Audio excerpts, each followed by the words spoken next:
everybody, welcome to Off the Rack. I'm Sal. And I'm Tiffany. This is the comic book review show where we take books from the past week, recap, review them, let you know what we thought about them, and then give you recommendations of books that are coming out this week that we think you should pick up. Tiffany has a couple of things to open the show with. What do you got? Well, first of all, not that we're opening the show with this. I just wanted to show you what we just got in the mail. I'm super excited. We bought this. Yay! No endorsement from DC Direct. We just like their statues. No, You'll notice there's a couple actually on the back issue set. Yeah. And GBU as well. Yeah, that was the thing I didn't put together while we were waiting. And then secondly, I knew that our friend John Morebeard, at least on Twitch, but John from Buckland, I think, on here was going to be sending us a package, and he gave me a hint of what was inside of it, and it just arrived today. So, well, at least that's when we got it. That's when we got it. But That's when today's we got Monday. it. So I wanted to open it up right now so that we did not, let it languish in the office. I don't even know what's in it, so I'm excited to find out. So that's why I wanted to get this going. Totes my Because goats. these cookies. Cookies! These cookies. Ooh. Delicious looking. I think possibly shortbread cookies? I don't know. We're Oh, going to they find look out. nice. We're going to find out. Oh, they smell like cinnamon. Oh. Oh, they're there's different types. Oh, nice. I was going to say there's a bunch, so Everything- we can definitely share them with the gang. And they actually, make it- little known fact, at here at ComicPOP Studios, we have a refrigerator, so these can go right in there. Yeah. And we can share them with the gang. Yeah, I think he was in here before. Yay! Okay, so, woo. We're doing like a mini letters page right now because I just didn't want these two. There's the recipe. Hooray! Oh, that's amazing. It's lembas bread. Oh, cool. You know, they say that one bite can sustain in a man's stomach for an entire I'm about day. to hobbit this right on up then. Let's be honest. Because how many did you eat? 4. Yay! And here are the recipes. I love it. Thank you so much. I don't know if there is a...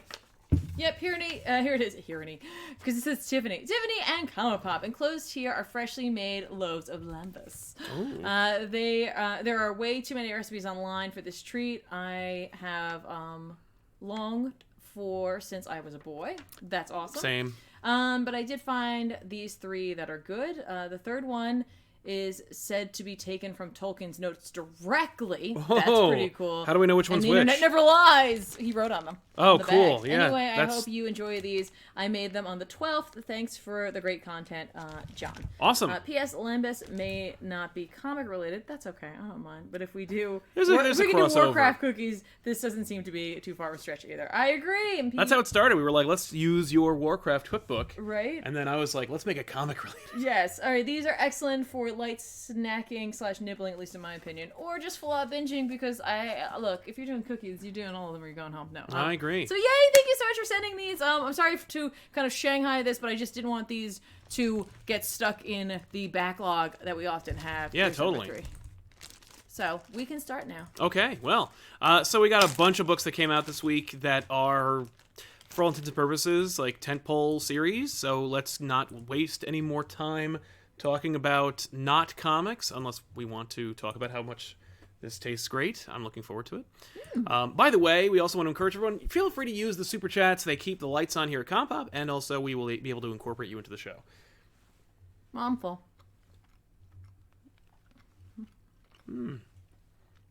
That's more bready than I expected. Oh yeah, well, it's lembas bread. I know. It's called bread. It's good. Oh. Which one was that one? Number 3? That was the authentic one. Oh, really?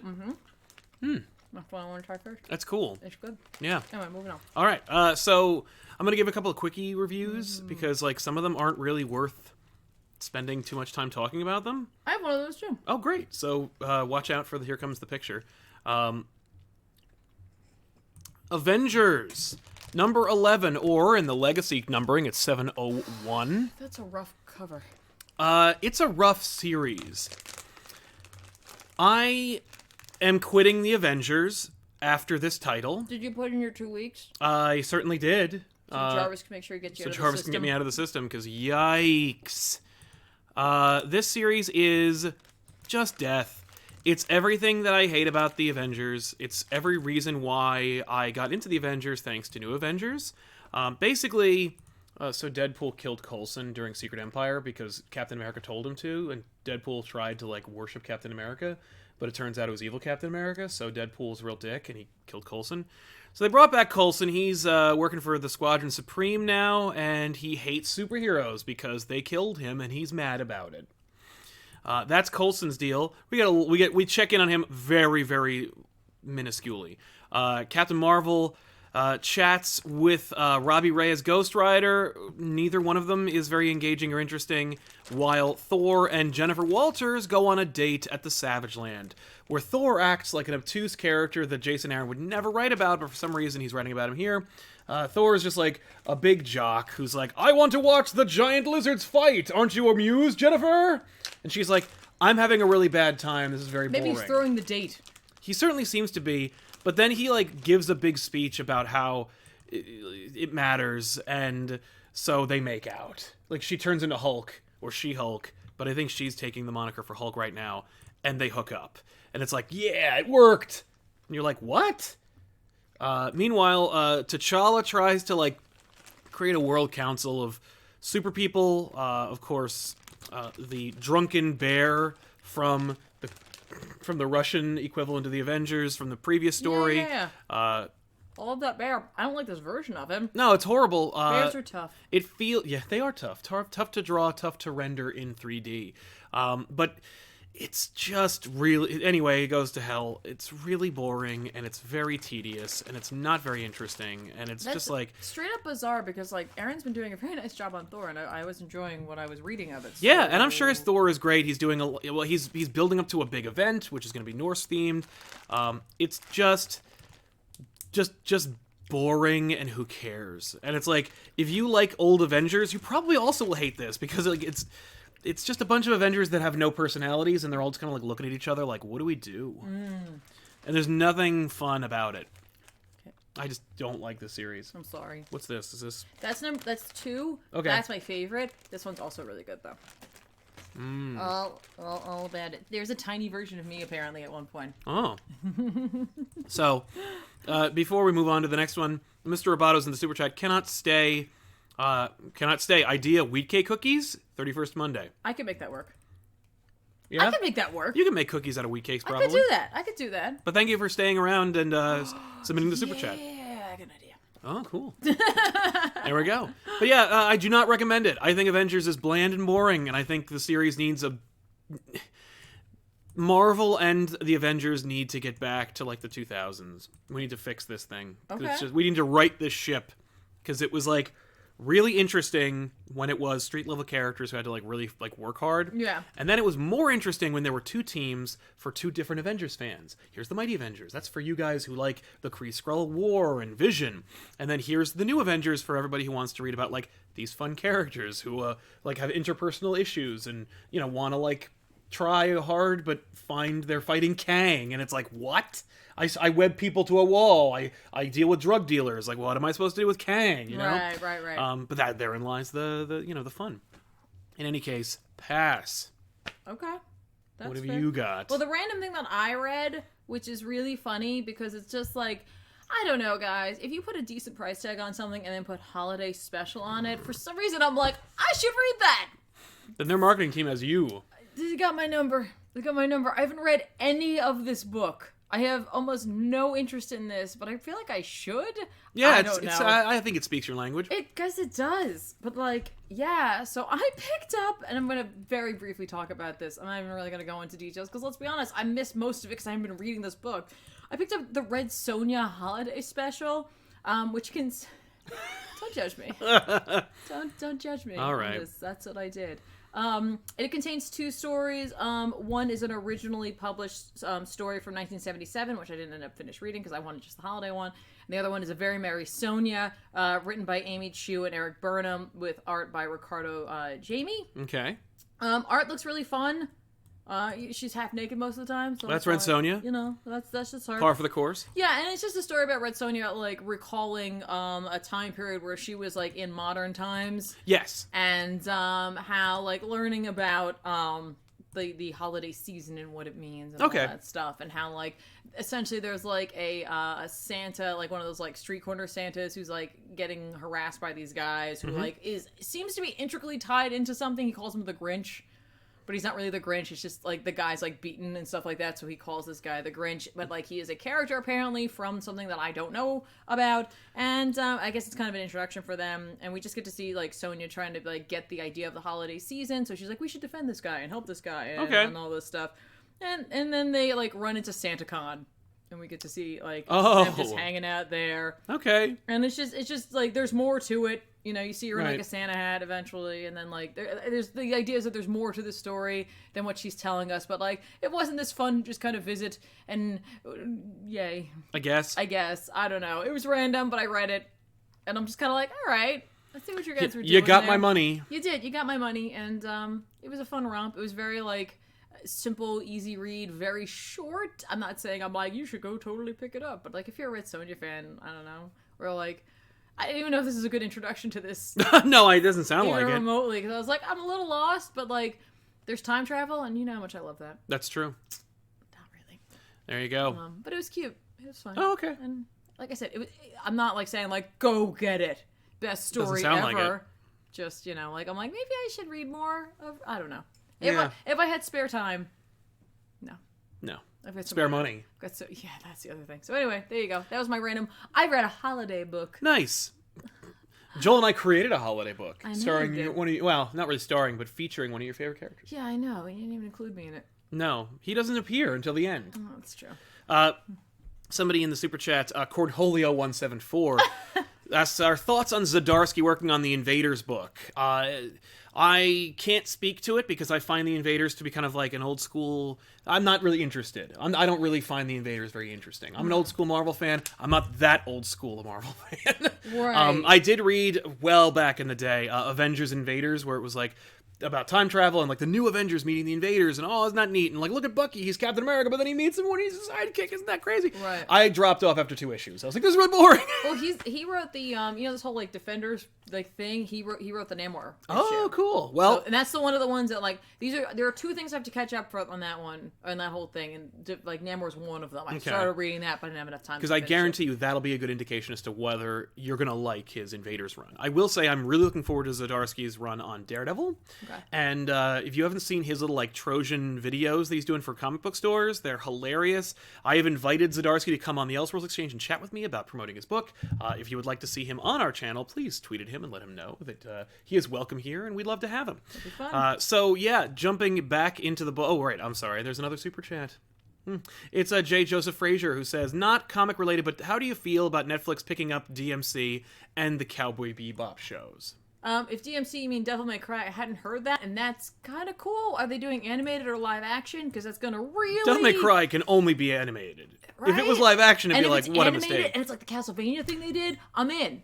Right. I'm in. That is so up your And alley. as for Cowboy Bebop, I am not a fan. I'm just gonna put that out there. I'm a fan of Cowboy Bebop, and I think that sometimes people get overly ambitious and are like, well, you know what? It was great animated, but we could do it better live action, or we'll do it differently live action. And either way, here's the thing: the anime is such a piece of art that I don't need it in any other form. I can Right. just rewatch it and like it and love it as it is. That's kind of how we feel about the Avatar live action thing. They're like, the original creators working on it. It's like, there's already this perfect show called Avatar: The Last Airbender. Yeah. There's 3 seasons. I have them all on Blu-ray. They're really great, and I really enjoy them. Yeah. And that's kind of it. I don't really want to live in a world where, like, there's all this extra stuff that is all different versions of the thing I like already. Yeah. Particularly when it comes to Avatar: The Last Airbender. Especially when it comes to, like, that sequel series, which is I'm not a big Exactly. fan of. But, like, after the movie... This is going to be a really interesting time period, just as a quick aside, and then I'm going to get off of this topic, because I could really go on about this for way longer than anybody cares. But it's going to be interesting to live in a world, and this is going to sound so bizarre because it's so, like, not important in the grand scheme Right. of life, but, like, where people's first introduction to Cowboy Bebop will be a live-action show, and they'll be comparing the anime to that. Yeah. And I'm like, that kind of hurts. Yeah, it's true. So that's it. And that's the all thing, I have like, to say. if Cowboy Bebop, the live action show, is half as good as the anime, so what? Like, Yeah. then why did you do it? Yep. Why not just get the rights and just show the show there? Right. Like they did with Evangelion, which they are doing. Anyway, let's go. Yeah. Moving on. By the way, I didn't get a chance to read Batman Annual number 3. I avoid most Batman that isn't directly written by someone other than Tom King. I saw the word Tom, and I said, "Oh no," and I avoided it. Turns out Tom Taylor wrote the annual, and it's exactly what I asked for, but I didn't read it yet, so I can't speak to it. I'm sorry about that, everybody. We do have at least 2 other bad books to talk about. And we do, but I hear it's great. We have 3 bad books to talk about this week. We have 3. 3 bad books. I have 2, and you have 3. Yes, and if I had read Annual, I'd be talking about that, but unfortunately not. Instead, I just really briefly want to talk a little bit about the Fantastic Four Wedding Annual book that came out. It's not a wedding special. It is inspired by the wedding. It's called Wedding Special. Yeah, they don't get married in the issue. They will get married, as is according to their marketing, which has been very, like, digging it at DC, where they're like, it won't be imaginary, there's not going to be any Skrulls, it's actually going to happen, it's not a fake out. This issue is about Ben and Alicia going on their bachelor and bachelor parties. So it's like the Superman wedding album. Yes, which is 25 years old, but still, we did it on GBU, watch that episode. That's the only reason I know that. But that's exactly what it is. It is literally just, like, it's 3 little stories that are very cute and fun. Okay. The Alicia going on her bachelorette party felt really cliche. Sure. And a little, like, gender, like, eh. Do they address the fact that they took a blind woman to a strip club? Yeah, they do. Okay. Well, she could always touch them. But, like, regardless, it's a cute story that felt like an older book. Right. But it ends very nicely. Okay. It's cute. Their limo drivers, like, giving them a really hard time, and he's Latverian, and they assume it's because, Fantastic Four and Latveria don't really have a really good relationship. Right. Then it turns out it's because, like, the limo driver is driving them around on his wedding anniversary and he needed the money. Aww. So then, like, since the strip club goes bust, they facilitate him and his wife going on an anniversary date. That's lovely. And that's really cute and sweet. And then the Mole Man shows up. The Mole Man shows up because, like, apparently Mole Man has, like, there's this lady who's in love with the Mole Man, and she becomes the Mole Queen or something like that. It doesn't matter. The Ben story is him asking for the Puppet Master permission to marry his daughter. Wow. Stepdaughter. But yeah, and it's really cool and it's really sweet, and, like, he does ultimately give him permission, and then it turns out that Alicia Masters is using a puppet of her father to force him to give Ben permission because it meant so much to him, and she didn't want it to go wrong. Oh. And you're like, that's cute and also kind of dicey. But the art's great. The story's fun. It's a really sweet book. Ultimately, I'd say if you love the Fantastic Four, you're going to enjoy this issue. If you have no interest in the Fantastic Four, don't waste your money because there's no seminal thing that happens. It's just kind of like a cute couple of adventures that take place in the Fantastic Four's world. Okay. So I like that. Okay. Check that out. Scoro in the super chat, Batman Annual number 3 makes me want Tom Taylor to take over King on Batman. Best Alfred story I've read, and Otto Schmidt's art is great. I've heard the same thing. Ooh. And Kevin Kruger, do you think the MCU will take a Defenders or Invaders movie if they get the rights to Namor? Yes, I do. There's no mountain high enough for the MCU to try. Eternals is full steam ahead, despite the fact they got X-Men back. And that's going to be full steam ahead too. There's no stopping them. Invaders, Defenders, it'll all happen eventually. Especially because, like, hey, if Chris Evans actually isn't in the next couple of movies, if he leaves, wouldn't it be kind of crazy and messed up if they did a flashback movie about the Invaders where Chris Evans gets to come back as Captain America, but it's set in 1944 or something? Yeah, that would be pretty cool. Kind of awesome if his only return to the MCU was in a flashback movie where he teams up with Namor. Yeah. Kind of dope. That's my pitch. So there you have it. Like it. So what else we got? Oh, I wasn't prepared. I thought you were going to the next thing for you. Okay. No. No, I'm here. I'm ready. Let's alternate. Yeah.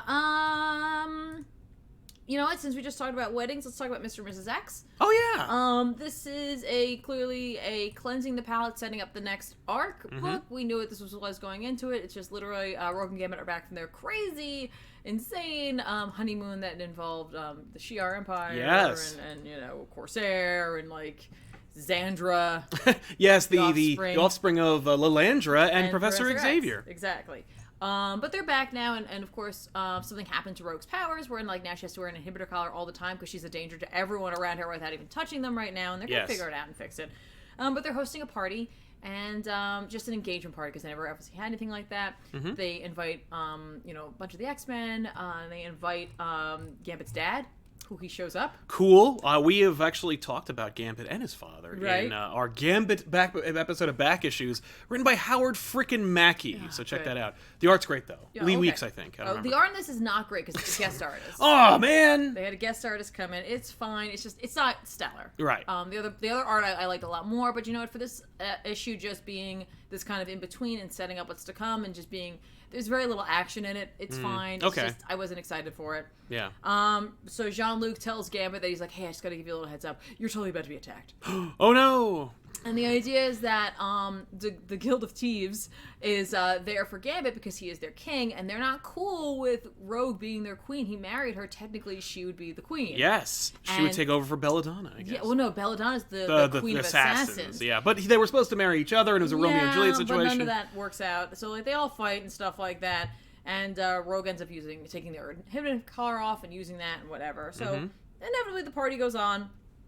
And then Gambit slips off to grab something, and he runs into Belladonna, who's just like, "Oh no, it's cool. You don't invite your ex to your wedding." No, why would you do that? And he's like, "Come on, like my dad didn't get to go. Like it was so last minute." And she's like, "I'm sure Rogue's family was there." He's like, Rogue doesn't on have a purpose. family. Yeah, like, well, Mystique showed up, and Nightcrawler was there, and it's like, but that's not because they knew we were getting. They were going to another wedding. Exactly. He's just like, you were being so ridiculous. And she's like, you're always making excuses for her, blah, blah, blah, blah. Yeah, and she's my wife. She's the one who reveals the problem being that, like, the Guild of Thieves isn't cool with this. Oh. And that the fact is, unless Remy shows strength, the Guild of Assassins is going to make a play for it. Oh, no. So, like, they're definitely setting up, like, something to come, right? And then, like, and clearly she's still, like, she's like, the only reason things are cool as they are is because I got a soft spot for you. Yeah. And so she's still into him. Oh, okay. And so then she leaves. And then Rogue asks Magneto to show up. Okay. And so they have a conversation outside where she's just like, hey, like, I just wanted to apologize for not inviting you to our wedding. Magneto? Yeah. I mean, and he's like, he is kind of her ex a little bit. Yeah, and he's like, here's the thing. Obviously, I couldn't show up. But, Right, like, because there'd be a big she's fight. like, and I know, but, like, I still feel badly that I didn't get a chance to invite you. Mm-hmm. And then, like, she tells him about how, like, she's worried because of her powers and, like, how it was so romantic that he, like, proposed to her even though, like, her powers weren't stable. And the idea is that, like, you know, they can get past this. And she's like, and now I feel like I'm more alone and I'm scared more than ever. Yeah. And he's like, have you told him? And she's like, well, I want to, but blah, blah, blah, blah. And so instead of, like, what happens with Belladonna, he touches her face because he has this, like, electromagnetic thing going on, obviously. And she's just like, that man's not going anywhere. Talk to him. And then he leaves. Oh. And I was like, that's so, like, completely not what I was let me remind you that expecting. we could totally bang and then let you know that you can live your life. Yeah, Goodbye. but he's just like, he's That's cool. like, trust me. Like, Yeah. he'll be fine. Right. He was pining for you back when a kiss would kill him. Yeah. So Yeah. you're fine now. So it's really very sweet. And, like, honestly, like, they address the fact that Magneto's clearly swinging back the other way. Right. Oh. To Okay. the Brotherhood of Evil side of things, and, like, he's like, you know, that depends on how you want to look at things, but meh. But then right before Beast leaves, because, like, he and Storm, like, Storm's his ride. Okay. And so right before Beast leaves, he catches Rogue at the coat closet, and he's like, I was looking for you. And right before, when they got married in that Kitty Pryde issue. Yes. Well, actually, yeah. The X-Men wedding special Yeah, where yeah, Kitty that. Pryde and Colossus were supposed to get married, but they didn't. But they're talking about the inhibitor collar, and she's just like, is there any way you can make a better one of these, maybe in a tennis bracelet form? And he's like, I put that at the top of my list after you were on your honeymoon, and he gives her a bracelet version of it. That's sweet. And he's just like, you're still gonna get the headaches, but they won't be as bad. So you Cool. know, I hope you have a nice time. Yeah. And it's hilarious because when Beast like is like Storm's leaving, like she's about to leave, and he's like, you didn't forget me. She's like, no. She turns around, she's like, I totally forgot. Like, I was just gonna leave without you. That's cute. Later. Yeah. But then they notice on the table there was a box with no note, and they're like, "Oh, someone must have given us a gift, and the note must have fallen off." Oh no. It's a bomb or something. So they open it up, and there's this huge flash of red light, and then all of a sudden they're hanging upside down, like, you know, chained up in their old '90s costumes. And there's, like, crocodiles underneath them. And they're like, I'm seeing a trend here. And then you hear, like, a voice off panel saying stuff like, you know, is marrying off your leads really the death It's knell? Mojo! Yep. Yay! Yep, my favorite, like, X series is going to have Mojo in Listen, it Mojo now. is a great plot device. He is supposed to be gross. He is a parody of TV and movie executives. Yep. If Harvey Weinstein's any indication, it's pretty accurate. So there we go. Like, So like I said, this is a good filler issue. And it sets up the next arc. Yeah, and honestly, like, if you didn't catch on for the last arc, this isn't bad for kind of filling you in what's been going on. And so if you wanted to pick it up here, I think you'd be okay, because it gives you enough of what has been happening with what is to come. Yeah. So, I don't know. I really enjoyed it. It was still written by Kelly Thompson. Cool. So it had everything good. And, like, obviously she's setting up multiple things. We're setting up Mojo. We're setting up a possible war with the Gilded Thieves. Like, right. It's kind of cool. So, fair enough. Still liking this book. Nice. Awesome. For me, I don't remember if this came out last week or the week before, but I'm still going to talk about it because, like, okay. I like to talk about the series. You might want to move a little bit. I keep forgetting. Amazing Spider-Man number 11, or Legacy number 812 from Nick Spencer. Ryan Ottley's back, and man, do I miss Humberto Ramos. A lot of people love Ryan Ottley's art. I am not one of them. I liked him on Invincible, and I guess that's kind of it. I don't care for his faces. It's not like it was with, whatever his name was, Giuseppe Camuncoli, who, like, everyone looks like a Dick Tracy villain. Yeah. At the very least, Ryan Ottley is, like, competent, and it's, like, interesting looking. Yeah, he is, like... But, like, there's some faces that just don't work, or, like, he draws every single individual tooth, and it just doesn't work. For example, when he runs into Robbie Robertson, it's just really weak. But in any case, the plot is Kingpin is obsessed with making Spider-Man look bad in front of his peers by, like, being his friend. That's the whole thing. Like, Kingpin is like, I'm gonna be, like, the mayoral... guy who endorses Spider-Man and, like, pushes for him, and all his street-level superheroes are gonna be like, why do you get a pass from the Kingpin? Why is he cracking down on all of us, but he's, like, cool with you? Yeah. If this was reflected in any other comic book anywhere else, I think you'd feel it. It's not, so it's kind of, like, weird. That being said, it's a great subplot for Spider-Man. All this, like, superficially works in every way. Mm-hmm. It's everything that people want out of a Spider-Man comic. He's Spider-Man. He's with Mary Jane. Things are going well, kind of, unless it's like this external force that's kind of like hokey and cliche. But it just doesn't feel like it has enough depth and grounding. I don't know what it is. I'll get to the bottom of it one day. But for now, I'm enjoying the series, but there's something about it that rings kind of hollow. Here's an example. Mary Jane does not appear in this issue. And it's like, bringing them back together is cool, but you gotta, like, give her a character and something to do, and you need to, like, check in with these characters, like, constantly. That being said, there were a lot of characters in this book. Pete goes to have Christmas dinner, kind of, with Robbie Robertson and his son. That's kind of a problem, because, like, why didn't he have it with Mary Jane? She has her family is in Philly and blah, blah, blah. Right. But it's really sweet and fun, and it's a nice little, like, thing. J. Jonah Jameson's going to be honored by the Kingpin, and because J. Jonah Jameson and Spider-Man are buddies now, and Jameson knows who he is. Jameson is like a big booster for Peter Parker Spider-Man. He's trying to help him out, but Kingpin knows that Jameson will strong-arm Spider-Man into coming to the big dinner to make Spider-Man look bad. It's all about, like, making Spider-Man look bad in front of his peers, which is, again, a plot that, like, just doesn't feel like it's really, like, legitimate. In any event, They get attacked by an old school team of the Enforcers, which is interesting because someone on Reddit actually suggested that maybe Centipede Person was a member of the Enforcers because of a bunch of reasons that I won't get into right now. Okay. But it's cool that the Enforcers show up because it's like, hey, look, the Enforcers. That's a team I always hated as a kid. Really? Because that was like, when you have Doc Ock and the Lizard and Venom, a team of, like, of circus performers who are, like, one's a cowboy and one's like a gangster and the other one's big and his name's Ox. Get it? Because he's big. They're not all gonna be winners. They're not, and the Enforcers are not. But that makes you appreciate the other characters that much more. Right? Yeah. Where will you be if you can't have Venom without the big wheel? So. Anyway, which he keeps on turning. Or Fancy Dan from the Enforcers. But, like, anyway, the Enforcers fight Jameson and Spider-Man, and they wind up getting, like, shanghaied into a death trap that was sublet by Arcade, but purchased by all the Spider-Man villains that Jameson created to destroy Spider-Man. Okay. So Jameson and Spider-Man have to team up to battle the things that Jameson created to destroy Spider-Man, which includes, like, Spider Slayers, the Fly, and Scorpion. Okay. By the way, Scorpion looks like Scorpion, and honestly, the last page reveal is the best looking page of the book. Ryan Otley and the colorists do a great job of making Scorpion look cool. So anyway, that's fine.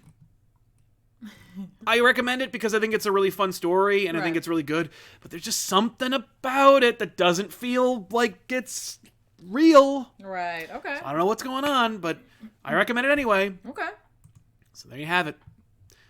Oh yeah, I guess that's it for me as far as like digital books, except for one more. Okay. Well, I've got 3 more. All right. Well, you go, girl. I'm gonna dive into Justice League Dark. Oh yeah. Number 6. Remember last time we were it was revealed that Bobo had received the Nightmaster Sword, or Detective Chimp. Yes. And he hadn't really done what he was supposed to be doing with it. And, Nope. it turns out that Blue Devil has been stuck in Mira, taking care of some business. And we get a little more information as to what went down. Okay. So essentially what Did happened they explain like why Blue Devil looks cool? because he's been living there for a while. So he looks like a badass. Yeah. I mean, that being said, He's I actually like really their- do like the He's design like their for Blue king Devil. regent, basically. And so he really, like, because of the way he looks, when you strap a bunch of, like, furs and capes on him. He looks pretty awesome. Yeah, you're like, yeah, no, dude, this is a good look for you. Yeah. This is a good look for you. Like, Right. Keep it. Keep it. Oh, I do say I do like his look. But old now he's got a little, like the hair going. It's cool. So anyway, what we find out is that, like, Detective Chimp and Blue Devil had gone to Mira, and they were taking care of problems, and, like, people would be, like, expecting Bobo to do certain things, like, go off and do this, and go off and do that. And he's just not. I know, and he did do them, but, like, he realized at the end of the day what they really wanted was Jim back. Oh. They didn't want him. At least that's how I mean, was, like, no, interpreting that's it. true, but, like... So, one night when he got super drunk, because he kept getting... Because he's an alcoholic. Right. He's an alcoholic chimp. And, like, part of it is honestly because of the fact that, like, Detective Chimp remembers everything. Mm-hmm. Oh, right, yeah. Like, everything. So it's hard for him sometimes to read things because it automatically makes him, think of every time he's ever thought of something. And, like, so every time he holds the Nightmaster's sword, all he can remember is holding Jim's dead body. Oh. And so, like, it's really hard for him. So he's been drinking so much to help him forget. Like, literally forget. And so one night he gets super drunk on mead, and he decides to bring a spell book back from our realm into their realm. Okay. And his decision is he's going to resurrect the original Nightmaster. And he messes it up, and now there's all these skeletons, and these skeletons won't stop coming. Like, Blue Devil's like, it doesn't matter how many times me and a bunch of the warriors go out there and, like, kill them, there's always more. It's an unstoppable, like, wave of skeletons. That's cool, but if you're living on the receiving end, I guess it's probably It's less wrong. cool. Like, Yeah. if you can't leave. Fair so enough. then Zatanna's like, all right, bring me, like, every one of your tomes or grimoires or anything like that. Bring them all. Right. We will get to the bottom of this. Yeah, she's like, I'm gonna make this work. All right, so she starts trying to read through things, and they have taken Detective Chimp and they've put him, like, in a cell because the Elders' idea is the only way to fix it is to kill him. Detective Chimp? Yeah, they're Because like, is that how magic works? That you that- kill the that conjurer they and don't it solves your know. problem? And they're like, that'll solve the we're problem. just checking all the boxes. We're Also, gonna try we it all. hate you, so right. we're Also, he's a gonna- dick, so yeah. And Blue Devil's like, I really don't want to do that, but, like, I don't know, maybe they're right. Like, we have to stop this. Mm-hmm. So, inevitably, it comes out what happened. Like, Wonder Woman goes to talk to him, and he explains everything that happened. And she's just like, do you know how hard it is for me to look at Swamp Thing? Knowing that the witch mark burned the Parliament of Trees, and, like, I wish, like, I think that, like, I feel like there's something I should have been able to do, but I couldn't. Right. And, like, she's like, and yet we persist. Yes. And Detective Chimp's like, So You got me there. She gives him some meat, and he shows back up, and he's like, okay. He's like, here's the problem. First of all, you're holding the book upside down and backwards. Second of all, bring me more mead. And he's just like, he figures out what happened. He's like, when I was so super drunk, I didn't close the doorway. And that's why the skeletons keep showing up. Okay. And Zatanna realizes that the reason it's all going to hell and how, like, it's not so easy to fix is because, like, Mira is technically a, like, world that was created from magic. Like, it was willed into existence. And so when you bring other outside magic into it, it, like, messes everything up. They fucked up everything. So Detective Chimp figures it out, and they close the gateway, and, and all is right with the world. And Blue Devil decides he's going to hang around. He's going to stay there. Oh, okay. And he's going to help them rebuild. He's like, not because I necessarily want to, but because it's the right thing. And that's what, like, heroes do. And Detective Chimp's like, yeah, you're kind of cooler than me. But, like, he really, like, he was okay with dying because he was just like, no, then Detective Chimp, or then Blue Devil will get the sword. Nightmaster sword. And that'll be way better because he's better at it. Yeah. And then, Blue Devil takes Wonder Woman aside. He's just like, hey, Detective Chimp is going to let you down. Right. I guarantee that is what is going to happen. You're going to need him, and he's like, it's going to cost you everything. Right. And then they leave Mira, and like Wonder Woman's like, oh, okay. Probably not wrong. While this was all going on, Constantine and Swamp Thing were dealing with Phantom Stranger and Nabu, who's inhabiting the body of Dr. Fate. Yep. And they have a big fight, and he's just like, literally, Constantine and Swamp Thing are like, okay, we know this is a gamble here, but like, honestly, like, Phantom Stranger's been around since time existed. Yeah. So, like, if anyone can defeat him, it's him, but they've never had a fight. They've always just worked together. Yeah. And Nabu totally ends up taking, like, the Dr. Fate helmet off and, like, absorbing him into it. Oh, crap. Okay. And so then Constantine's like, okay, plan B, Something you have to bail because that was part of the plan, and I'm going to stay here and just hold him off for as long as I can. You have to get out of here. The key to all of this is Zatanna. You have to keep her alive. Okay. And he's like, all right, I don't want to go. And he's like, but you have to. And so then, like, Constantine ends up, like, using his, like, powers to, like, write a message into his arm, which then gets transferred to Zatanna when she comes back. She's like, my arm's bleeding. And okay. She finds out why, obviously. Yeah. But Constantine gives him, like, Nabu a whole lot of crap, and he's just like, like, I could just... It would take very little energy for me to just will you away, Constantine. And he's just like, yeah, the funny thing about that is, do you know how many, like, lords of hell there are that want my soul and who would come to get you? Okay, cool. So he's just like, okay, and he absorbs him into the helmet as well, which I think is what Constantine wanted. Oh. Because the issue is that, like, Nabu's gonna mess up everything, and then the other kind are gonna come, and they're gonna eat magic. So, like, they have to stop it. Like, we're finally dealing with that again, the thing that we set up at the beginning. Yeah. It's coming back around now. Okay. So, like, the idea is that Zatanna is potentially the linchpin here, and Detective Chimp is going to mess up. Right. So we'll see what We've ends up already happening. gotten the warnings. Yes. Cool. Yeah. So okay. I'm excited. I really love this book. Yeah. Yeah, I mean, like, it's exactly what you would hope for in a Justice League book. It's all magic all the time. Yep, it really is. And then very briefly, I'm not going to go into super detail because I didn't get a chance to talk about the last issue of this. But if you guys were reading Magic Order, the 5th issue finally came out last week. It was like a month behind. I don't know why, and I don't really care because Coppell's art is so beautiful. And this is like, I really like this Mark Millar story so much. And because I'm not sure that you haven't read it, there is such a twist in this book. Yeah. That, like, as it was happening, I was like, oh my god. I'm like, maybe they'll twist again in the next one. Yeah. Because I think then this is the penultimate, I think. Yeah, this is 5, and I think it's a 6-part series. Okay. So, yeah, this book's just awesome. Let's just say the 3 kids go on the offense, and we learn a whole lot of stuff. Ooh, okay. And it's not good. That's cool. Yeah, just this is one of my favorite, like, Magic series this year. Nice. As much as I'm loving Justice League Dark, like Coppell's art is just so spectacular. Like, well, he's so on point every issue, and Mark Millar's story is so tight in this. So as long as he can stick this landing, this is one of my best books. I hope so. And unfortunately, I'd say it was one of the best books of 2018. Except the next issue isn't going to come out because now it's late. But usually, you can tell if Mark Millar is going to crap the bed like ahead of time. Right. So. There you have it. Hopefully it turns out okay. Yeah. I know you have another issue, and then I'll do one of my other ones. Okay. I think it's you're up, man. Yeah. Tevia saying Superman number 6. I'm Piss Bendis, aged up Superboy. John. It's the last page reveal of Superman number 6, which is about. It feels the most like a Bendis book because it's about 2 pages of story in 15 pages of comic. So it takes about 4 minutes to read, and I will say Ivan Reis does a great job with Superman number 6. Are you being sarcastic? It looks really good. It's a gorgeous looking book. It's so stupid. Okay. And basically Superman and Zod fight Rolgazar. Superman's rescued from the Phantom Zone. Zod's left behind. They fight Rolgazar. Rolgazar wins because he's super awesome and cool.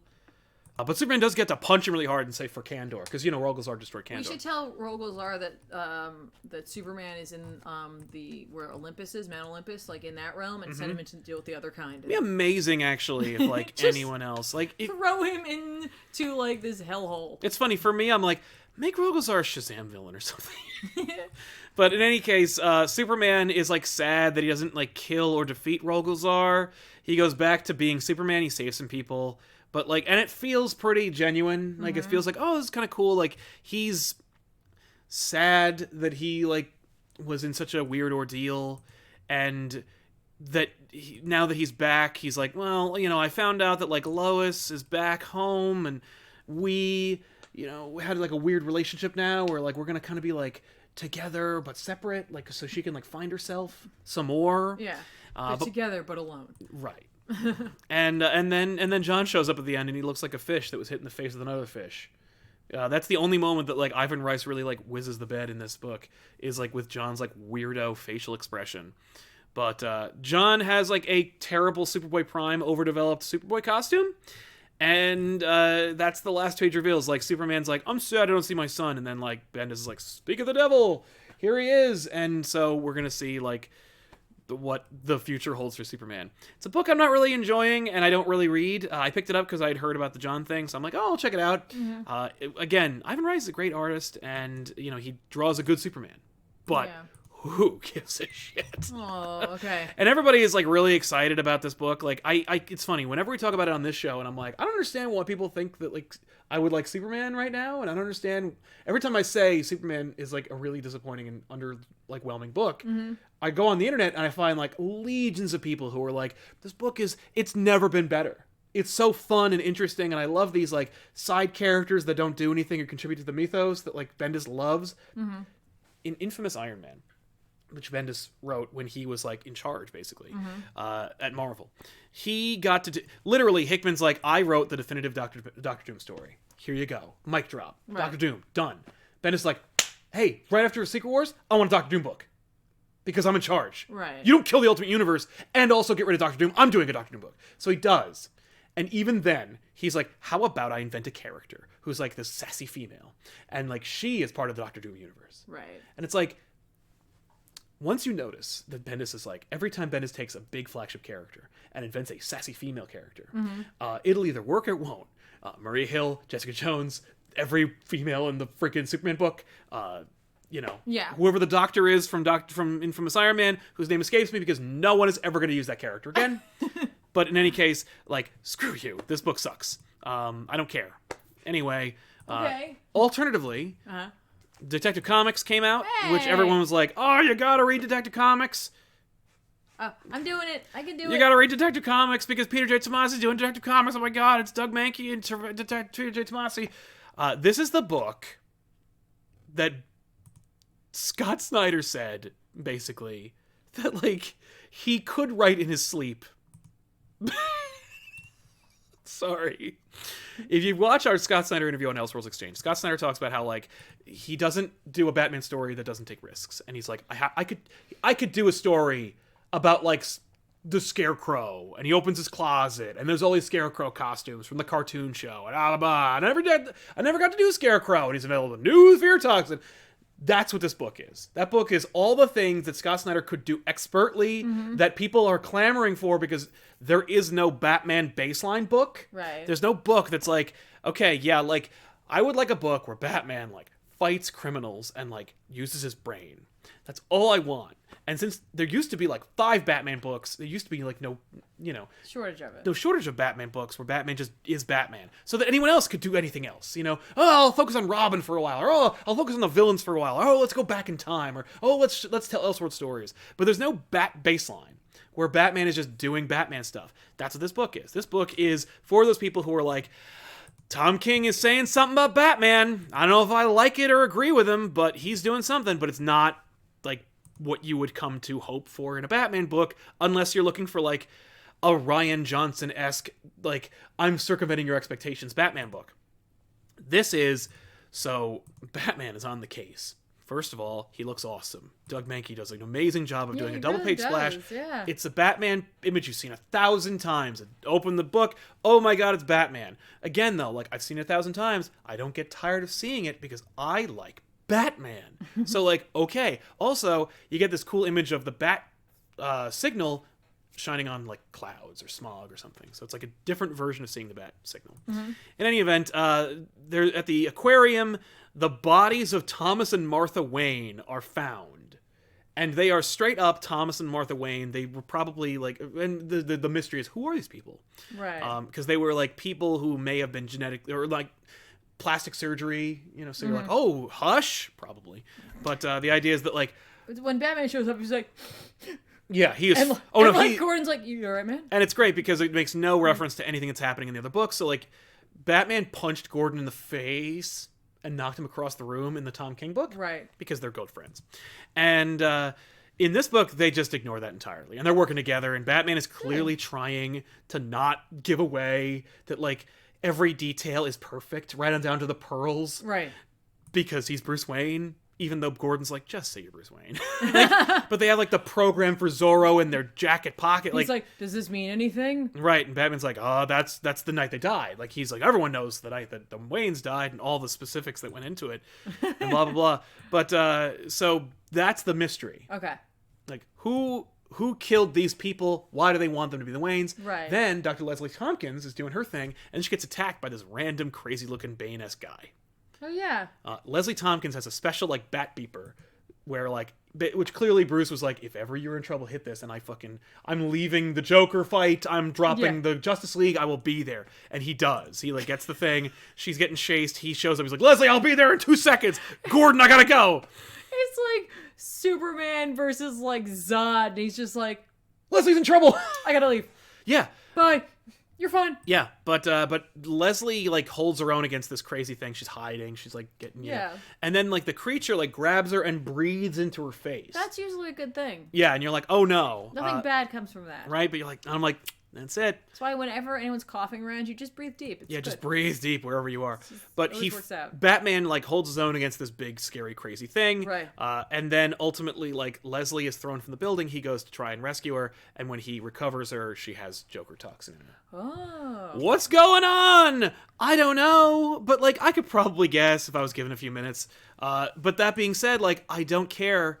It's a genuine mystery that has all the and it's, like, trying to say, like, this is a Batman story. Yeah. Like, hey, it's the Waynes, it's Leslie Thompkins, it's the Joker, it's a big muscular guy you don't care about. Like, it's all the Bat stuff, like Bane. Yeah. So it's super cool in terms of, like, it hitting all the notes of it being a genuine Batman story, and one you're missing. That's nice, though. Yeah. That's so, like, cool. I recommend it if you are, like, hungry for Batman stories. Okay. Which you shouldn't be, because we're doing literally, like, 3 or 4 Batman books this week. But and they're all very different. But they're all very different. That's very true. So, Don't Mask the Truth. Comic Pop plus Comics Explained equals I Love Comics Now. I'm happy to hear that, man. It's also Don't Mask Truth. Don't Mask Truth? Yeah. Oh, I said the truth. I'm sorry. Don't Mask Truth. But thank you, man. I'm happy you're part of it. Thank you. So check out this book if you are, like, trying to send a message to DC that says, I want to read these kinds of stories. Yeah. It's cool. Yeah, and that was Detective Comics. Detective Comics, I just closed it, so I don't remember the number, but... Detective Comics. It's the one that just came out. Oh, also, like, because New 52 tried to, like, make everybody sexy, like Amanda Waller, Leslie Thompkins. Yeah. Tomonski's like, I don't know how old she is. Let's just make her, like... In between? Yeah, like... Let's just do a little... In good lighting, she looks like maybe 50. Or 45. Oh, she's one of those, huh? Yeah. Like, I don't know. 994. So there you go. There you go.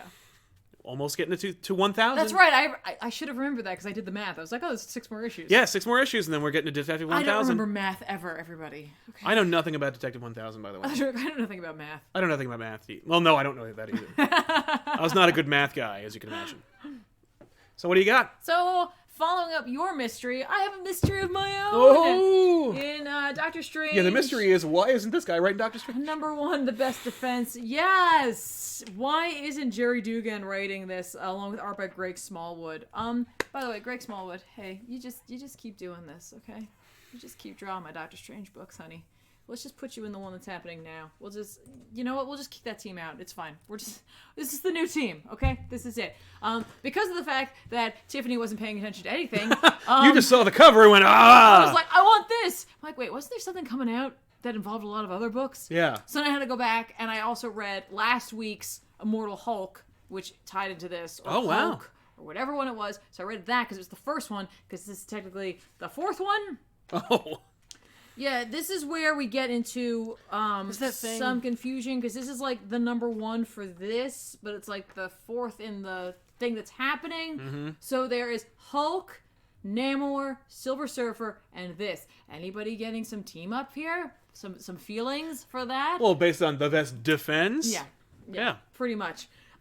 So this book explains to you like what's going on with Doctor Strange, because in Hulk, now again I'm missing 2 of the books here, so forgive me. But in Hulk, Bruce Banner is wandering around this town, which he thinks is just a quiet town, and then he realizes it's like a ghost town, but people are still there because he's looking to get some help because he found a skeleton of Doctor Strange, and he's like, I have to get the authorities here so they can call the heroes in and fix it. Okay.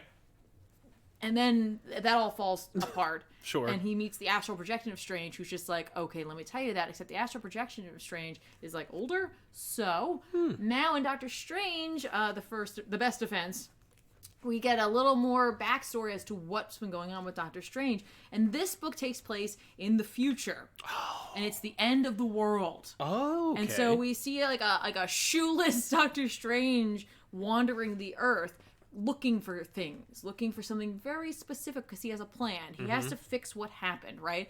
And by the way, Jerry Dugan keeping with the magic has a cost thing, but not necessarily like, magic has a cost. I gotta cut off my arm in order to make the spell happen. No, he does take his eye out and he puts it into the eye of Agamotto, which I was like, that is so good. Yeah. God! Yeah, so he plucks his own eye out, he puts it in the eye of Agamotto so it can help him to find the things that he needs. And he like closes his eyes, he's like, I can see again, ha ha ha, right? And he has like a bag, and he's talking to something in the bag, and we don't see what it is. There's all these like crazy like hellhounds, like they're like Dormammu hounds. That's they're really cool. Here, hang on, you gotta see it. Look at them.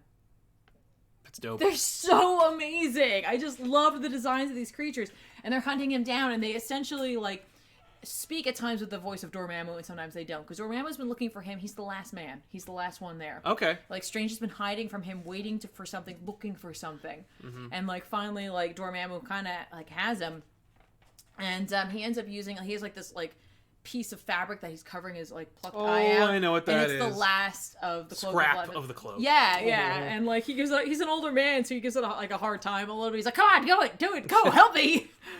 And so it helps him, and inevitably, like the voice is talking to him. Is like, "You're dying, aren't you?" And he's just like, "I am." And he's just like, "Wow!" Like in all of my years, I never cannibalized myself. Like that's pretty hardcore. Yeah, it's pretty. I'm pretty dope. Well, no, like that's what the voice is saying to him. He's just like, "That's pretty cool," and he's just like, "Yeah, no, it is. I'm pretty awesome. I'm pretty wizard. I'm pretty cool." But anyway, he ends up like finding this crater, and in the crater he finds like this shard of something, and he grabs it and he uses the flames of Faltine.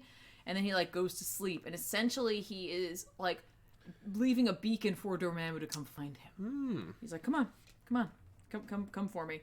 And we see like a little backstory like about him and Clea, and like about how like they were married, and how like it's essentially Nightmare shows up, and like he has a nightmare over that, and he wakes up. But we also see a repeated thing we've been seeing in the other books, which is he has a vision of an alien on what looks like a spacecraft. Now, I don't know as much about Marvel, cosmic, and space and all that stuff. And he gets killed by a person wearing a ghost sheet who laughs creepily. And we see, I saw it in the Hulk book. I saw it in the parts of the Namor book that I read. This is something that's going on. It seems like, what was that? Okay. Well, like something is keyed in with that. So then he has a fight with Dormammu. And Dormammu's like, "Oh, I found you." Dormammu looks great. He looks like classic Dormammu, but cool looking. Straight up classic. Like Pumpkinhead. Classic Dormammu. Yeah. There he is. He looks phenomenal. Corduroy Pumpkinhead. Yep, I love it.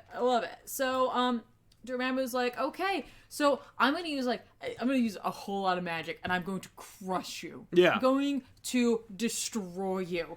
And he's just like, "Man, I totally knew that I could count on you to do that." And he reaches into his bag and he pulls out the head of the Hulk. Okay. Well, who has been talking to Oh, him. right, because they established an immortal Hulk that you can, like, you can take his body parts apart and he's still alive. He pulls the head of the Hulk out, and what he did was he altered the Hulk so that the Hulk eats magic. And so when he uses it, Oh my God. it, like, the Hulk's like, "Cool, that was awesome. Thanks a lot, man." And he's just like, "What have you done, Steven?" Because, like, the Hulk is literally going to blow his head up, basically, with all of the energy that he has. And he's just like, "Okay, so here's what I'm going to do." And he grabs the shard, right? And the Hulk's like, "See you later, Steve."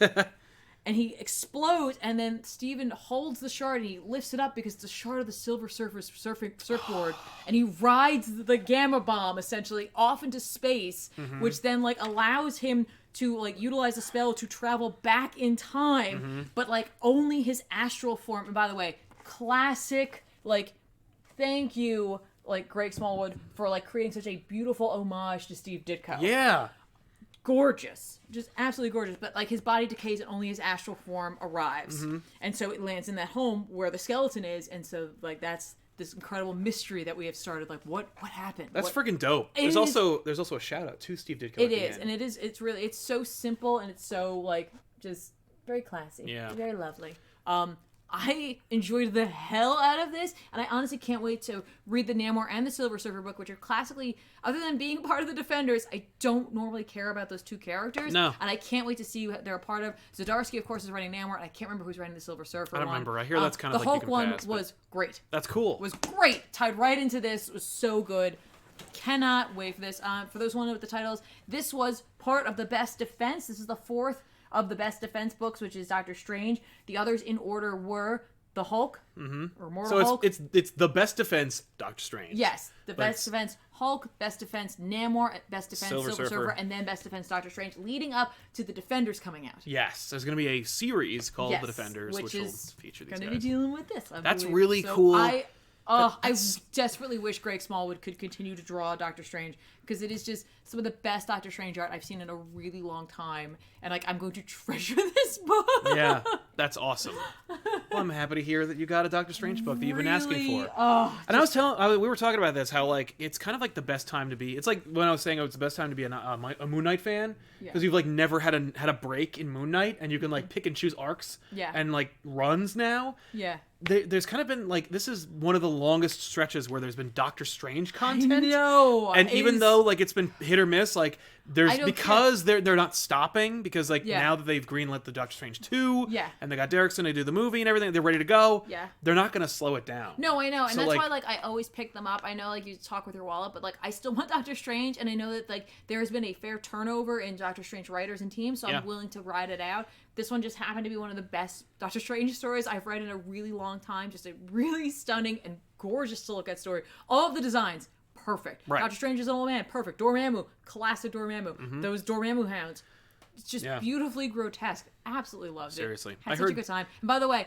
just to clarify, if you are a Defenders Netflix fan, this is not that team. This is the original Defenders. Yeah, this is like the OP Defenders. It's like Hulk, Namor, Silver Surfer, Doctor Strange. Yeah, like, Defenders of the Earth. Which isn't and even, like, and not the show with the Phantom. Yeah, and no, not Mandrake. No. But there was a first Defenders before them, but this is the one that everybody remembers. Yeah, this is the one that I like. This is for me. This is the first. I don't care. Yeah. Fight me. No. So yeah, let's get into the Bat books All right, before we wrap up. First. We should do the Batman Who Laughs. Okay. Batman Who Laughs #1, written by Scott Snyder with art by Jock. I got the Capullo variant. It is great looking. The Jock cover looked great too, but I liked the subtlety and how there was no like. Well, this is using the negative space to fill in a shape that you know exists, so that's really cool. Yeah, it's very cool. You're like, that's what I meant. That's what. Yeah, thank you. And also, you know. Aquaman. Also, photoshopped killer whales. Yeah. Awesome. And sharks. And things. And sharks. Yeah. Same shark over and over again. Yeah. This is a story in which we it's about the Batman Who Laughs. He's got a plan. He's hatching his plan. He uses the Grim Batman or the Grim Knight to facilitate it. Batman anticipates it just early enough to rescue the Joker from certain death. Ultimately, Joker reveals that, that part in Death of the Family, where Joker rode the Batboat into the Batcave, and the Bat family's like, there's no way the Joker wasn't in here. And Batman's like, no, there was no way the Joker could have made it. Yeah, he did. And Joker reveals that by arriving in the Batcave and being like, hey, you can't beat the Batman Who Laughs unless you think like him. Because the whole book is basically Batman being like, I can't anticipate him. Yeah. He's too smart for me, and he's too crazy. I can't anticipate him. And so the Joker kills himself and he unleashes the Joker toxin that would create the Batman Who Laughs on our Batman. Yeah. That is such a holy shit, I can't believe that just happened moment that I'm legitimately sold on this series.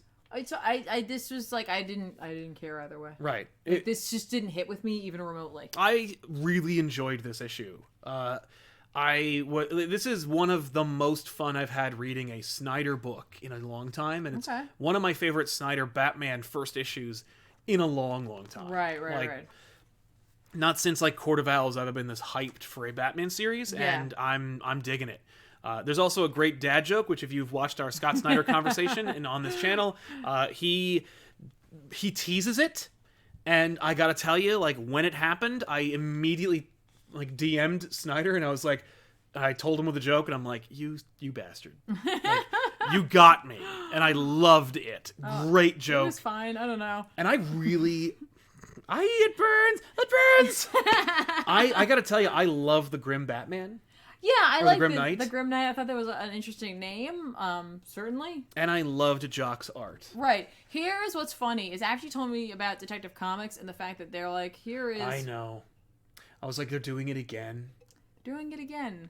So in this That's book, just there's no communication. Yeah, in this book, there is a Bruce Wayne that shows up. Now, again, here's the thing. There's less of a mystery because clearly this Batman's aware of multiversal And we have potential. at least 3 to 4 multiversal Batmans that Exactly, show but up. like the mystery is like, where did this guy come from? Who is this guy? And then when you talk about Detective, I'm like, Yeah. Oh my God. You mean there's another like pair of Waynes, but there's no multiversal. There were people who were manipulated to be that. yeah. No, it's but true. the reveal, by the way, is that like Bruce Wayne, the Bruce Wayne they find, Yeah. was one who, after the Bane breaking, quits being Batman and just has a is happy. Has laugh lines and like clearly had a kid and got married. It makes Alfred really sad, which I really love. You know what's really funny? Yeah.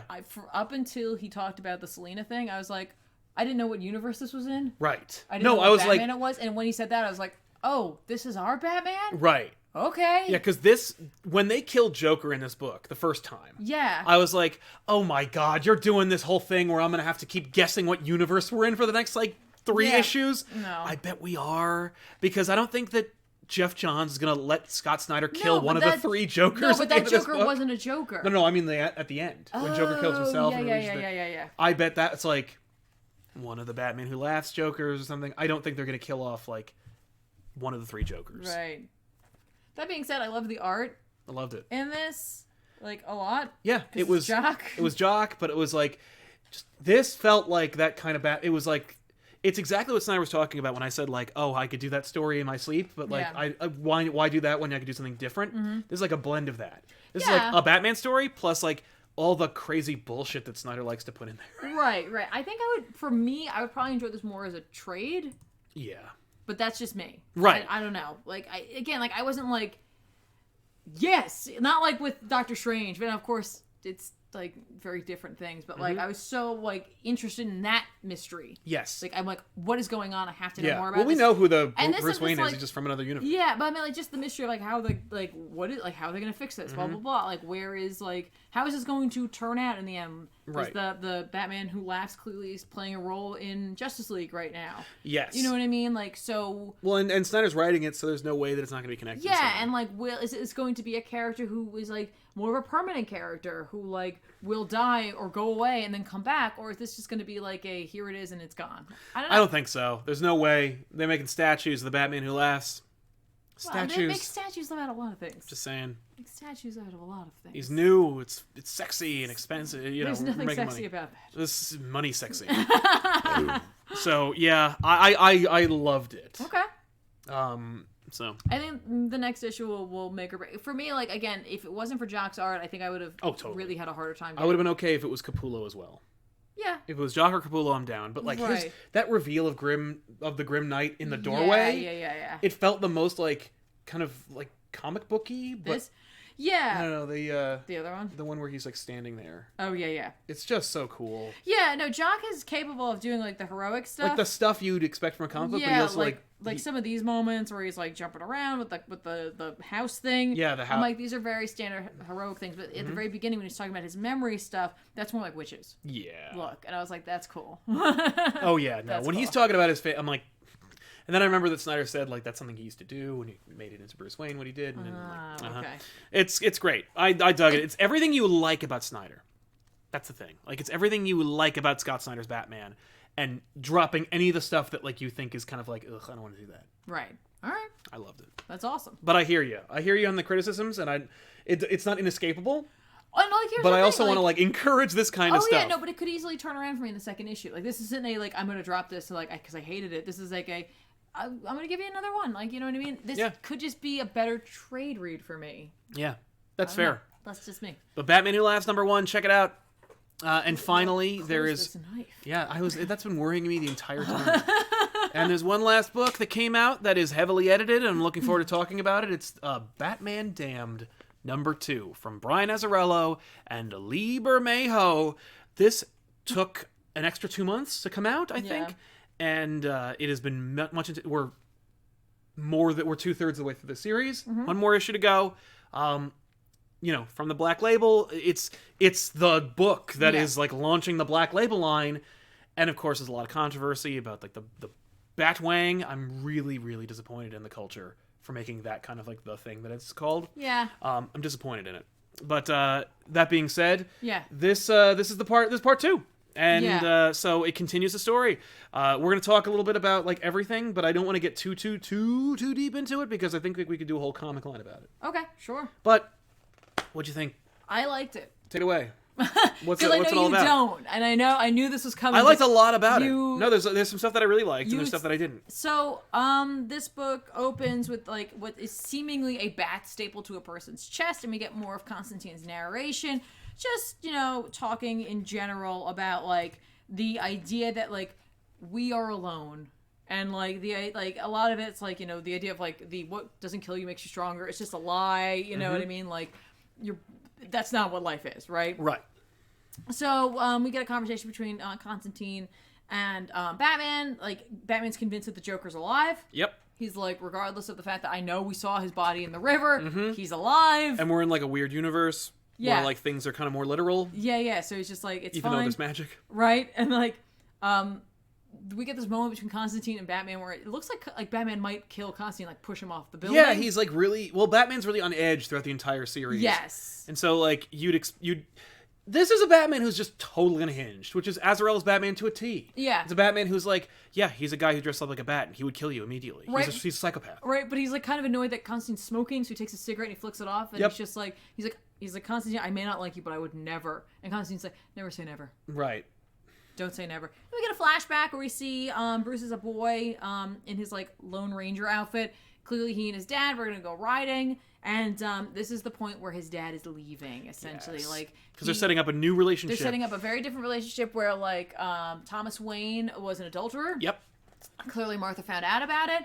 And he's storming out. Like, well, she's like, you know, don't like, yeah, sure, go ahead, leave, you coward. He's just like, you know, yeah, bye. Yeah, he's like, fine. And when I get back, you better not be here. And she's like, you're not getting the house. Right. No, it's gonna be like, it's bitter. Right. And initially, like Bruce is mad because like he is closer to his father. It's seeming in this like relationship or like what they're building. Yeah. And so like he blames his mom in a sense, and we see him like sneak up on her like as like dressed as this cowboy, and he has this little pop gun with him. Yeah. And he aims it at her and he fires it. Yeah. And it like misses and it smashes a photo of them, and like she grabs him and she's just like, don't ever point a gun at anyone ever again. Yeah, I loved that. And I was like, that is such an incredible moment for like what his issue is, other than just guns are like dangerous. Right. But like just the like, no. Yeah. Like, I disappointed my mother in such a way. You know? No, it's the kind of thing that like it's the kind of haunting memory that like many children have, or many adults have, where it's like, I learned a lesson that day. You know, most lessons are kind of like subconscious, but like this one's like,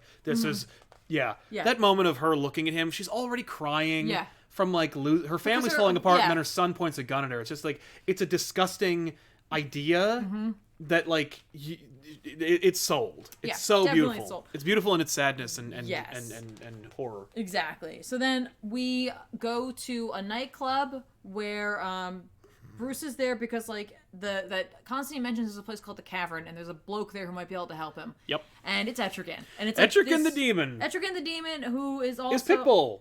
Yeah, no, I mean like he's just like, his thing is like, you know, rhyming. So in this world, like, he's a hip hop artist. Yeah, hip hop, rap, whatever it is. Yeah. Like, but he's down there in this like very like trendy, not trendy, but like trendy in the way that like this is what you imagine it is. Right. Sort of club, and like everyone's like really into it, and they're all calling him Blood because he obviously is going by Jason Blood, not Etrigan. Right. Which is kind of like, neat. But it was like, I get it. That was their way of being like, it's Etrigan. See? Do you get it? Yeah. I mean, like, it's clever in his reveal. because he's got like the correct colors, but like suited more to modern clothing. He's wearing a like blue trench coat over his shoulders that he flings off. This is very clever, and it's art. In the art, yes. I like the story overall. Let's be honest. Do you like the interpretation of Etrigan?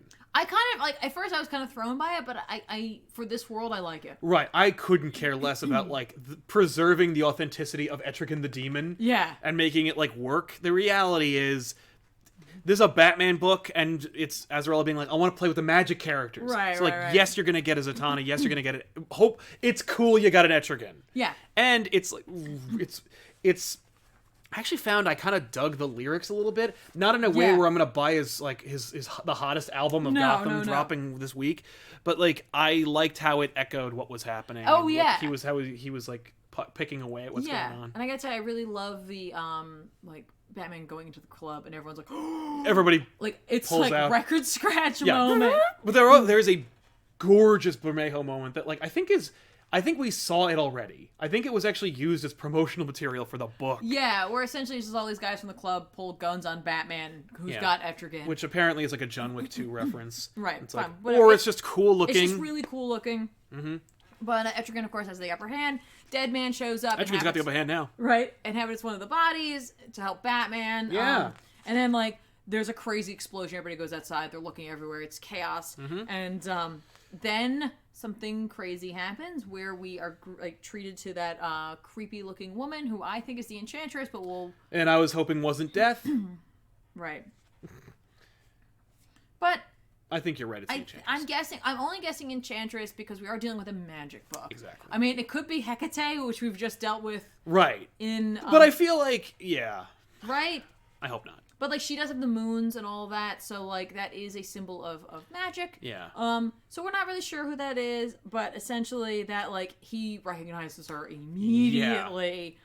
Yeah. And, like, she's like, there's a secret going on there. Mm-hmm. Something's going on there, right? Yep. But then, like, that's, like, a moment in his mind, and then he's back, and everyone's like, dude, crazy stuff's happening. Yeah. We run into that guy who looks like the Spectre. It's the Spectre. Like, it's Batman damned the Spectre. Right. And, like, he obviously has information. Batman wants it. Mm-hmm. He's in a burning building. Batman's, like, trying to help him, but also, like, get out of the building. Yep. Inevitably, Etrigan has to help him. Yes. We're treated to another flashback where we see Martha Wayne, who's hired a PI. Yeah, to dig up dirt on, like, what's going on with the affair. And so, like, she still has photos, and it makes her sick. It makes her really sad. It's just and, like, we see, like, Bruce watching her mother, or his mother, like, see these photos and also, like, start smoking. Yes. And then Constantine's there, and he's just like, hey, you gotta look up in the sky. And that's when we get the reveal that there is a bat signal in the sky, but there's Joker teeth on it. Mm-hmm. And, like, the Joker and his goons have, like, taken over the top of Gotham City Police Department. Yep. And, like, Gordon and his guys are having a hard enough time dealing with it, obviously. Right. And the Batman, of course, immediately shows up, and he gets hit in the head with a baseball bat, and it's revealed that it's Harley, of course. Yeah. Which is what we kind of expected at the end of the first one, but yeah. Cover the book. Who is, of course, like, playing the Joker because she's mad at him because, like, he's dead. Yeah. And she, like, there's, like, this crazy moment where, like, this world has, like, she is such a damaged being. Yeah. And, like, so he hits her because they're fighting. Yeah. And she just looks at him. She's like, keep hitting me. Yeah. And you're like, oh, this is gross. Yeah. By the way, I was also, like, I was thrown by the Harley interpretation because I was like, this is definitely in the universe that Bermejo and Azrael created in Joker. Right. And then I was like, is Harley this damaged in that book? Yeah. Or did something happen between Joker and now? Because there's no way that could be, because Joker dies at the end of Joker. Right. Like, Batman and Joker fall, and then we pick up with this.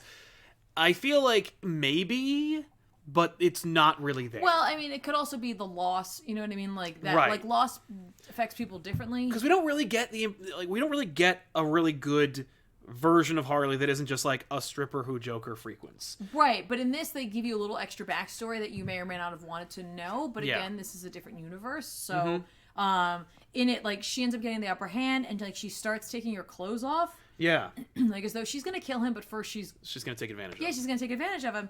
And, like, he says no at one point, and she reveals that like, essentially, like, Joker used to say that no's meant yes when he needed someone to say yes. And I'm like, oh.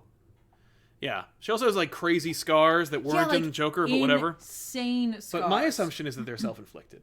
Yeah, they could be. They absolutely could be. I mean, those are insane. That's the only way you can make Joker in this universe work. But... Yeah. And then there's a bunch of crazy images and that mirror another book. Yes. The Killing Joke. Mm-hmm. Especially this. Yeah, you get the boots in the rain, you get the drops. Now, of course, they're showing you something else that's beneath the water, in a sense. Yes. Because we're dealing with a magical world. Right. And there's a questionable action that takes place at the end of this book, which I will not ruin for you. No, but it is, like, crazy. Also, apparently, there was a shower sequence with Harley Quinn that they cut out. Oh, yeah. I mean, like, obviously, there's a lot of things that, like, could have potentially happened here. Yeah. It doesn't... You know what's funny? The edits are pretty seamless. I don't really notice what was, like, glaringly missing. I feel like it read a lot shorter than the first one, so I feel like maybe it might be missing a couple pages. It definitely did. I definitely agree with that. Like, all of a sudden, I was like, oh, it's over. Okay. So... Yeah. I don't know, personally, I like this. I don't, like, this isn't a world I want to visit a whole lot. I know no, you I never like visiting doing a comic Brian line, Azzarello. so I don't want to go into it too much. Right. But that being said, I treat this as, like, it's almost a cautionary tale. Yes. And, like, I think that's kind of cool. I agree. Yeah, it's a gorgeous looking book. I think I have not seen a better Bermejo looking book. Than this. Well, he might have just found his stride. It, again, like, the censorship thing is unfortunate. Yep, and by the way, no, you'll never see it uncensored. Yeah, and unless you follow Bermejo on Instagram, maybe he'll be posting something if he's allowed to. But I doubt it. I don't know how contracts work in terms of that kind of... But they, DC already, like, made their choice about how they were going to proceed with this series and with this line. Yeah. They chose the cowardly route, and unfortunately, as a result, you will never see Batman Damned as was originally preserved unless you want to spend $400 on a freaking copy. And you'll never see Batman Damned in the form the artist wanted to proceed in and what editorial said they could do. Yeah. So as a result, no, you'll never see the uncensored version unless they change their minds. Yeah. Which they could always do, but they probably won't.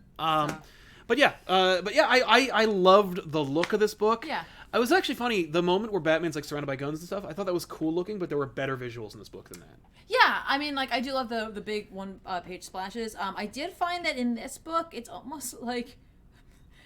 I don't know. The city, that double-page image of the city is gorgeous. unbelievable. But I just meant, like, I feel like in this book, Bermejo, like, did a better job balancing the fine details that he puts in with the panel page, like, the panel real estate that he had. Yes. And so I found this book to be more visually pleasing, although I liked more of the symbolism he had in the last issue. But he just had a lot of beautiful panels. And even the one, as upsetting and sad as it is, the moment of, like, Bruce pointing that gun at his mother, like, it's such a striking, beautifully rendered panel. Just really enjoyable, and one of those books where it's just like you just keep going back and, like, you just notice different things each time. So again, like, I recommend this series, but I tend to like things a little darker sometimes. Sure. So I'm like, I like these little, like, ventures into what if or, like, possibility. Because it's not saying that this is what happened. Yeah, you know what I mean? It's not necessarily ruining anything. Right, it's not replacing anything, which is why it was, like... It's a thought exercise, and I like that a lot. Which is why it's dumb that they would want to, like, mess it up. Yeah. But, you know. So, but that's just me. Yeah. So, there you have it. From there, I guess that's it, right? Unless you want to do recommendations. We should recommend a couple of books. There's a bunch of stuff coming out that I want to recommend. Please go for it, because I tried to start looking this up, and then... Sure, yeah. Where did it go? I had it up. Okay. Well, Justice League number 14 comes out on the 19th. It's written by James Tynion IV, which is weird because the last one was too. But whatever. In this one, we're going to Hawk World. Okay. And it looks like it's going to be the biggest peek into Cosmic Odyssey, which, of course, in Cosmic Odyssey, Jon Stewart destroyed. Well, was on watch. It was Martian Manhunter and John who screwed up and let an entire planet die, but also Orion slaughtered an entire, like, host of Hawk people. If you want to watch more about that, check out our episode of Back Issues on it. But they're going to Hawk World, and it looks like it's John, whatever the hell her name is, Kendra, and Jon Stewart. And I'm like, oh, cool. Maybe we're going to see some real cool stuff there. So check that out. Also, Amazing Spider-Man number 12 is coming out with Nick Spencer and Humberto Ramos back on art. Really? Yeah. Wow. It comes out on the 19th. I'm excited. Cool. So check that out. Dead Man Logan number 2. If nothing else, I love the art on this book. I don't know why. Yeah. It doesn't feel like it matches the tone, but I'm down. Also, I think we're going to see some fun, like, cameos in this one. Okay. The first page, like, cameo or like a preview of it that shows Spider-Man being killed by New Hydra. So, whoa. Similarly, Extermination finally ends number 5. This has been my favorite X-Men series so far, so check it out. I love it. Pepe Larraz's art is fantastic. I look forward to finding out what they're going to be on next. There's also a number of trade paperbacks and omnibuses that are coming out. Super Sons Omnibus hardcover comes out on the 19th. If you're Tevia, you're going to buy it, so check it out. It's fantastic. It's going to be... It is a little pricey, though. It's going to be $75, but it does have all of it. And, of course, omnibuses usually have, like, fun sketches and additional stuff. Right. But if you love Super Sons, or if you're trying to get people to buy it, that's the book for you. Similarly, Marvel Knights Daredevil trade paperback comes out. This is going to be Daredevil by Bendis, and it's just so good. So check out that. And if you liked Avengers No Surrender, and who didn't, you should check out the trade paperback is finally available. So you don't have to wait for the hardcover anymore.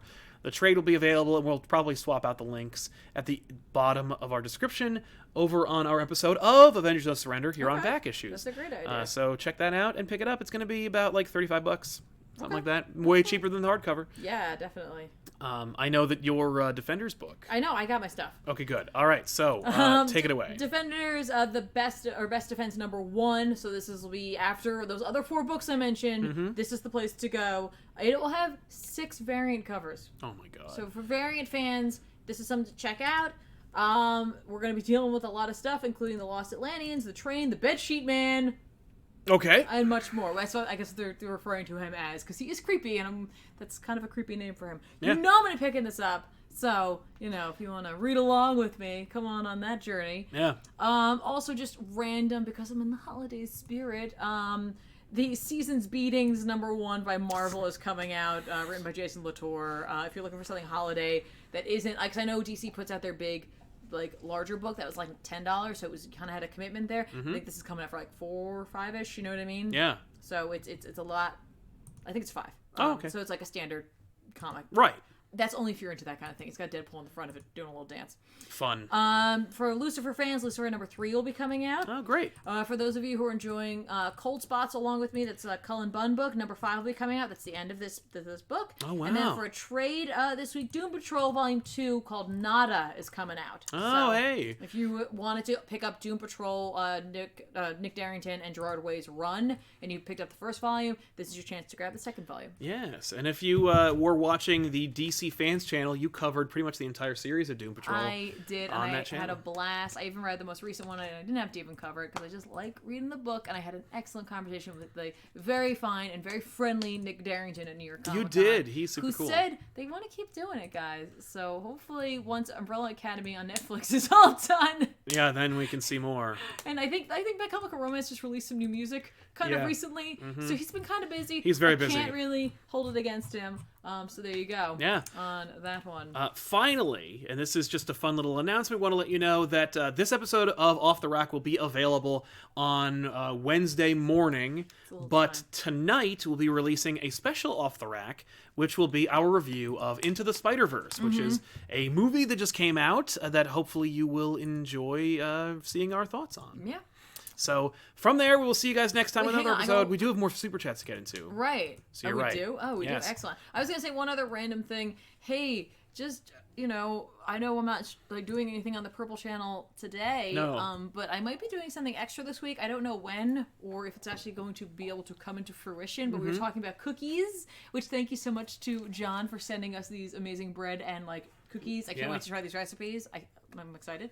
Yeah. They were all great. I really enjoyed it. Yeah, but we teased the idea of bringing a kind of spiritual resurgence of the ComicPOP kitchen. Well, and I do want to do more of those, and I might have some time to actually do it, so I gotta figure that out. But over on the Purple Channel, I might actually just live stream making cookies that are not nerd-based, just hanging out. Yeah, and that'll be over on the Purple Channel. Some point. I don't know. Watch her Twitter for an announcement about that, twitter.com/TheRealZoobs. And we will also drop a tease about it, or at least a more signal boost on the live episode of Elseworlds Exchange this Wednesday. Yeah, there you so go. keep an eye out and an ear out for that. Yeah. Joel and I are going to be doing 2 episodes. Yeah, if you just want to make cookies and hang out and chat, But go over there and watch. It'll be a lot of fun. I guess. I don't know.